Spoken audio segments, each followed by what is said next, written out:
Hello there. This technique is sometimes referred to as a capsular stretch for the shoulder.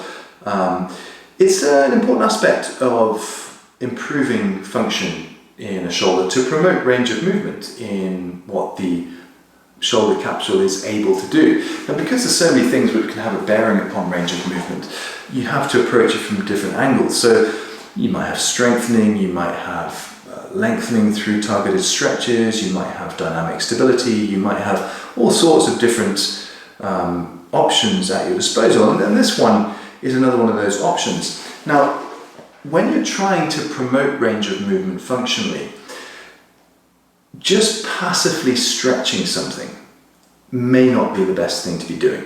If I were trying to get my shoulder to move more into external rotation, I might just prop it up against something and then force myself forwards to promote that external rotation. I might have somebody trying to stretch it for me. I might do it up against a door frame or something. Similarly, internal rotation, I might pull it round and do some sort of forceful movement where there's not actually much muscle activation going on in the thing you're trying to promote range of movement in.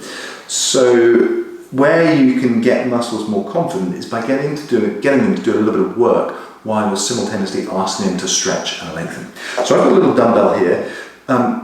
If you're not familiar with these techniques or your shoulders are quite weak, you may find you don't need much weight at all. It might just be 1 kilo, a couple of pounds. It doesn't really matter what it is, but it needs to be one where you don't feel any apprehension in your shoulder at all. You're going to be doing this one from lying on your back, and you're going to have the weight up over your elbow, so make sure you're comfortable getting that into position. You have the palm facing down the same direction as your feet, and ideally your elbow will be out to the side of your shoulder, although you can do this in a less open position, in a more adducted position.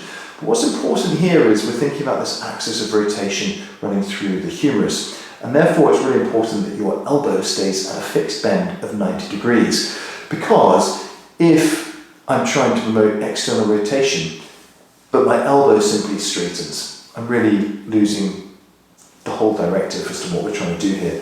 So that elbow stays fixed bent, the wrist stays strong, the lumbar-pelvic alignment should be neutral, you should be in a comfortable position, the knees are bent, the feet are flat, all those fundamentals of exercising on the floor on the mat. I'm going to go back to the ideal starting position where the elbow is in line with the shoulder, 90 degrees away from the body, 90 degree bend in the wrist. And from here, the shoulder blade will stay fixed on the floor and my back will remain neutral.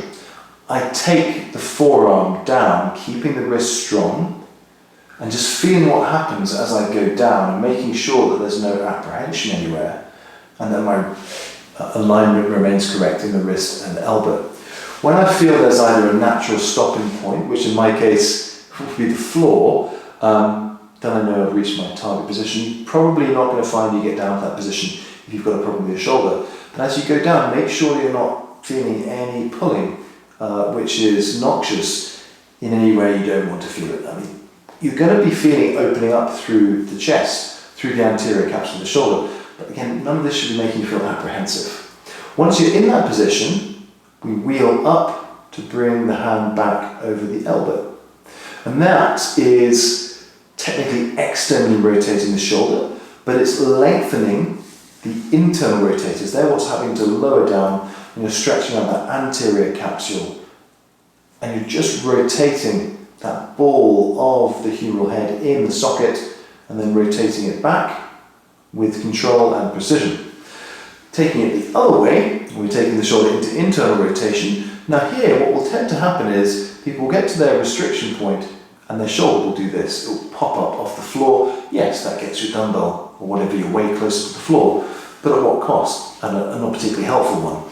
So this is where you need to really kind of imprint that shoulder blade down onto the floor.